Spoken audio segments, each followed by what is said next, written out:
David, thanks so much for giving us the time to interview you. So let me ask you a couple questions. Many fans are worried about the film focusing on Joker and Harley Quinn's love. Talk to us a little bit about it without obviously giving us away about their on-screen love.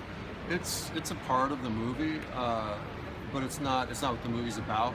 And when you track in the canon, Harley Quinn and Joker, their relationship evolves and it becomes different things. So this movie just happens to be looking at the early part of their relationship. Ultimately, as she grows and matures as a person, she really becomes her own woman and gets out of that relationship, which is probably the best thing. But at this moment, well, let's see what happens. This is true. Well, you wrote and directed this movie. It's such a huge accomplishment, obviously. How was the creative process? Like, did your directing clash with your writing, or did you envision it already? Well, being a writer-director is a little bit different because, I honestly don't know how other directors do it who don't write, because you have to trust the writer, you have to work with a writer. When I write, I know what I'm going to do with it on the stage. I know what it's going to be on set. And also because, I've written the script, everything's in my head, so I can make changes on the set and understand how it'll influence everything. So it's hard to separate the two processes.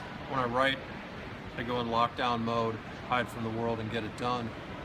But, when I direct, I'm 100% director, but being both is a blessing. Great. Well, many were wondering why Killer Croc's makeup was not done with CGI. How long did the makeup take, and was that your decision? Yeah, I didn't want to do CGI with Croc because it's otherwise you got a guy with like a green mask on set, and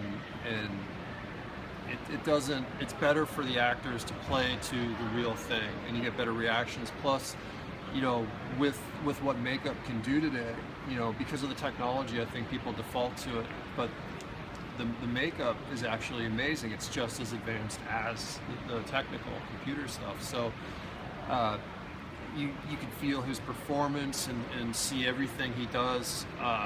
He really brings that character to life. Great. Now, did you have any concern over how much screen time a character got?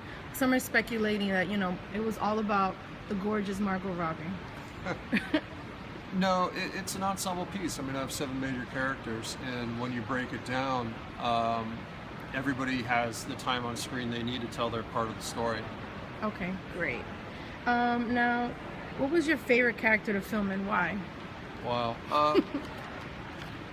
For me, probably Deadshot, because I love Will. He's a good guy, but I think I connected the most with the Deadshot character. Cool. All right. Now, which was your favorite character? Oh no, you just answered that. Now, was it tough to choose one? Well, what was the toughest scene to film? Probably when we were out on the streets in Toronto, because we had all this set up, these amazing set decoration things we had to place on the streets, burning cars, and then a lot of times we were working under rain bars, so you have to keep all the equipment dry. You can't keep the actors dry. They weren't too happy with it, but there's a lot of time pressure because we had to clear the streets before morning rush hour. So I was always racing the clock.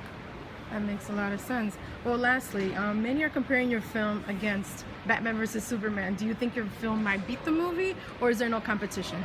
There's no competition. I mean, Zach's a fan at heart. I mean, he's a huge comic book fan, and he made his movie with a lot of love, and it's the same thing for me, and